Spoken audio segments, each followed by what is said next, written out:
মাত্র 5 মিনিটে রেস্টুরেন্টের মতো দুধ দিয়ে পাস্তা রান্না করে ফেললাম। এটা দুধ দিয়ে পাস্তা রান্না হবে না, হোয়াইট সস পাস্তা। তো হোয়াইট সস পাস্তা হচ্ছে বাসায় তো হোয়াইট সস নেই, তো হোয়াইট সস ছাড়া কীভাবে পাস্তা রান্না করেছি সেটাই হচ্ছে আজকে আপনাদের সাথে শেয়ার করব। তো আমি এখানে পাস্তা রান্না করার জন্য মুরগির বুকের মাংস নিয়েছি 2 পিস।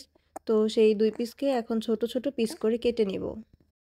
এবার বাঁধাকপিটাকে কেটে নিব, আর বাঁধাকপি বেশি চিকন করব না, একটু মোটা মোটাই রাখবো দেখতে যাতে একটু ভালো লাগে এই জন্য।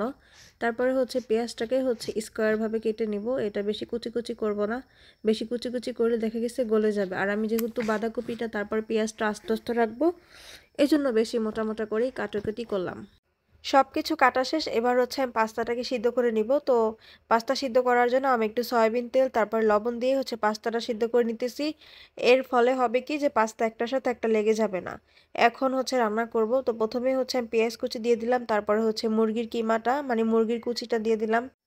হোয়াইট সস পাস্তা যেহেতু সাদা হয় এজন্য আমি এই পাস্তাটা একদম সাদাই রান্না করব, এখানে কোনো ধরনের হলুদ মরিচ দিব না, তাহলে লাল হয়ে যাবে এজন্য। আর এখন আমি বাঁধাকপি দিয়ে দিব।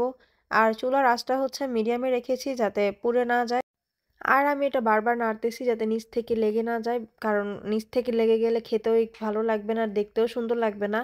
তারপরে হচ্ছে পাস্তা বানানোর জন্য আমি একটা পাস্তা মশলা বানিয়েছি, সেটা আমি ইউটিউব দেখেই শিখেছি।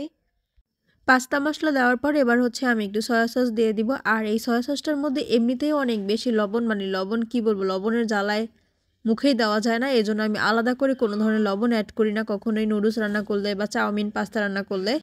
হোয়াইট সস পাস্তার মধ্যে গাজর, ক্যাপসিকাম তারপরে হচ্ছে বিভিন্ন ধরনের সবজি অ্যাড করা হয়। তো আমার বাসায় সবজি ছিল না এজন্য আমি বাঁধাকপি নিয়েছি, তারপরে হচ্ছে চিকেন নিয়েছি। এরপর আমি দিয়ে দিব হচ্ছে গরুর খাঁটি দুধ। তো গরুর খাঁটি দুধটা কিন্তু আমি কাঁচা দেই না, এখানে কিন্তু জাল দিয়ে নিয়েছি। তারপর হচ্ছে দিয়ে দিলাম একটুখানি কর্নফ্লাওয়ার। আর যেহেতু আমি এখানে কোনো ধরনের কাঁচামরিচ অ্যাড করব না, এজন্য ঝাল ঝাল হবে, মিষ্টি মিষ্টিও হবে। তো ঝাল ঝালের জন্য আমি হচ্ছে সর্বশেষ হচ্ছে চিলি ফ্লেক্স অ্যাড করব। আর এখানে দিয়ে দিলাম 1 চামচ চিনি, এতে করে একটু মিষ্টি মিষ্টি লাগবে আর খেতেও কিন্তু অনেক ভালো লাগবে। তো এটা বেশি লাল হয় নাই কিন্তু, আর সাদাও হয় নাই। আর হোয়াইট সস পাস্তা কিন্তু একেবারে সাদা হয়ে যায়।